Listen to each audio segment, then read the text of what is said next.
Hi guys! In this episode I'm going to be reviewing The Sherlockian by Graham Moore. Prepare to put your deductive reasoning skills to the test.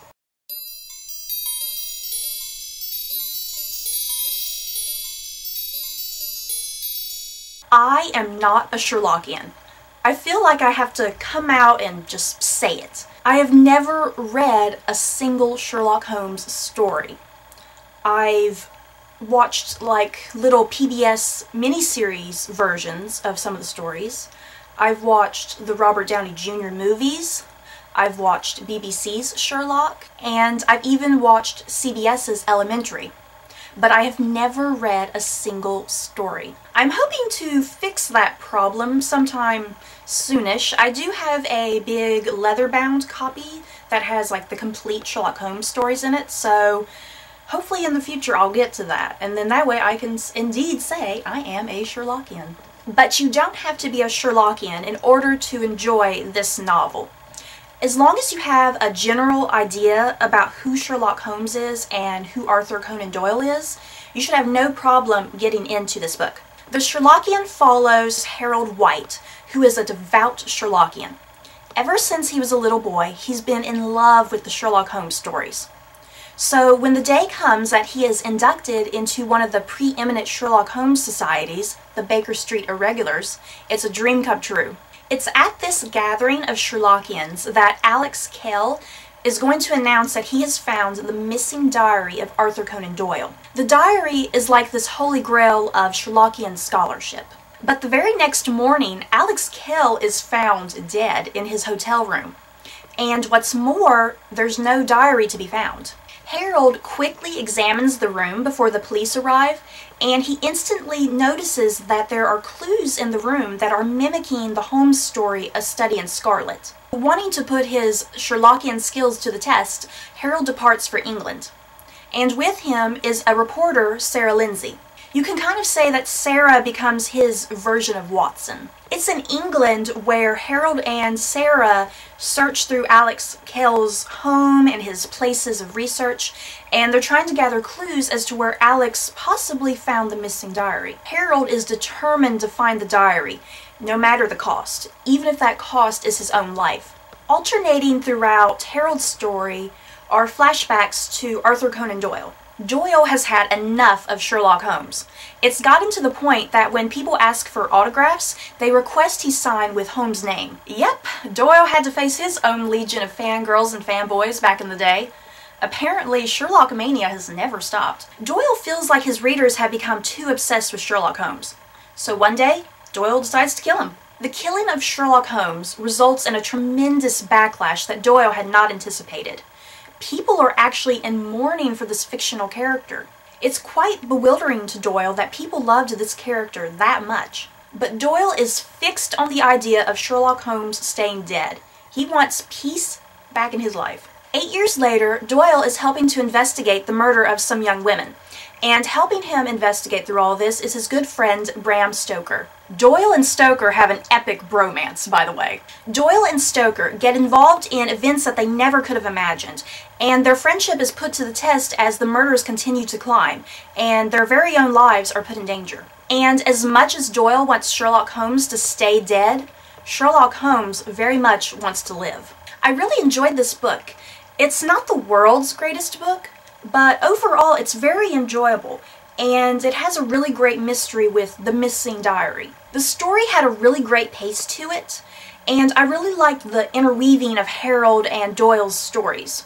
And there was a lot of really great parallels, especially when it comes to the Reichenbach Falls. I don't know much about Arthur Conan Doyle, but Graham Moore really made me feel like I'd known Doyle all my life. There's basically two versions of Doyle in this book. There's the true historic figure, and then there's the more fictionalized version, which I think is actually the better version to read and the most interesting by the conclusion of the novel. Moore is basically forcing the reader to question everything they've ever learned about Arthur Conan Doyle and contemplate the what-ifs that are introduced throughout the story. The reader has to be open to suggestion while reading the Doyle parts of the story. If you are easily offended by a writer changing elements in history of a real-life figure, you may be disgusted by the end of this novel. But if you are a reader who likes the what-ifs posed by an author, then you'll really like the liberties that Moore takes with Doyle. It's not so much the characters in this book that make the novel so interesting. Some of the characters are actually kind of bland and boring. Harold and Doyle are probably the most interesting and dynamic out of all the characters introduced. Sarah was probably the character I had the most issues with, but that might have had to do with the purpose that Moore had with her, with keeping her in the dark from the readers. Like I said, it's not the characters that make this book so interesting. It's this larger theme that's circulated throughout the book, of nostalgia, progress of humanity, a general loss, and even the loss of romantic idealism. There's also this theme of not being able to escape what is a part of you. I guess trying to explain these themes, I'll have to start here. Arthur Conan Doyle and Bram Stoker have just heard about the death of Oscar Wilde. As they discuss his death, they are also noticing the progress of the world around them. For instance, the use of gaslight is being replaced by electric light. So what do the death of Oscar Wilde and the progress of humanity even have to do with each other? If you happen to have the same edition that I do, I'm going to be quoting from pages 281 through 283. "It's the end of an age," said Bram, "and the beginning of a new one.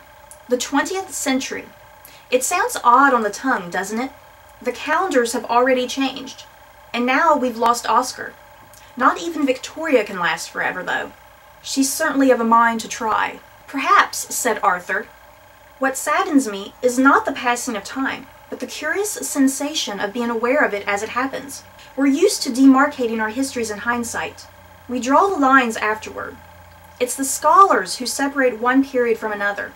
And, moreover, did anyone else perceive the change in the air around them? Were they self-aware as we are?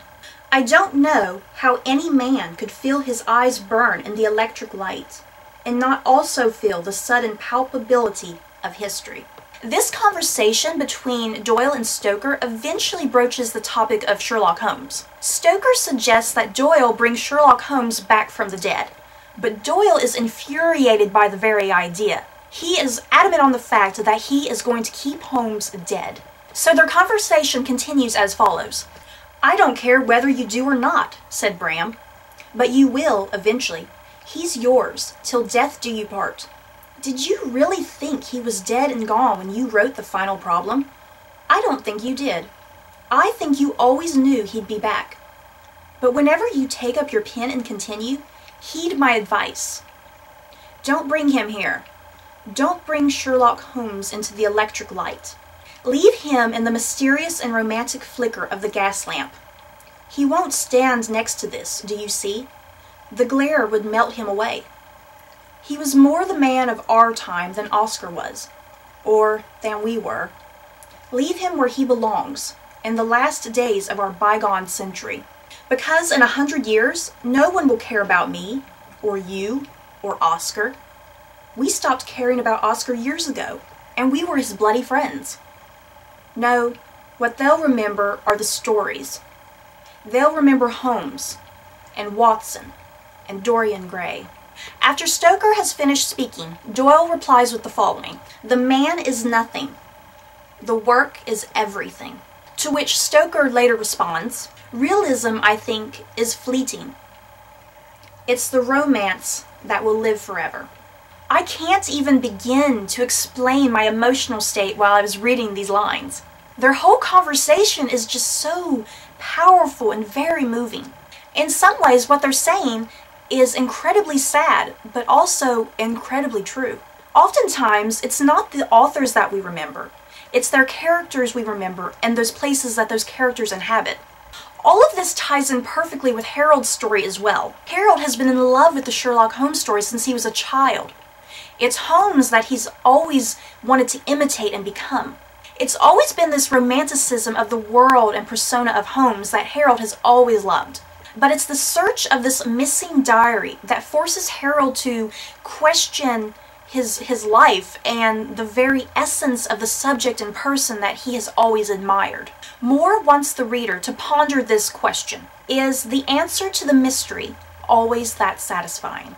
Is discovering the contents of the missing diary going to satisfy Harold, or is it only going to ultimately disappoint him? Overall, such a fantastic book from start to finish. It's actually very thought-provoking, and I have to admit I did get quite teary-eyed in a few places. I highly recommend this book for Sherlockians and anyone who loves a good mystery, and I think you'll be very surprised with the conclusion of the novel. I hope you enjoyed this review. Don't forget to subscribe and leave your thoughts in the comments below. Bye!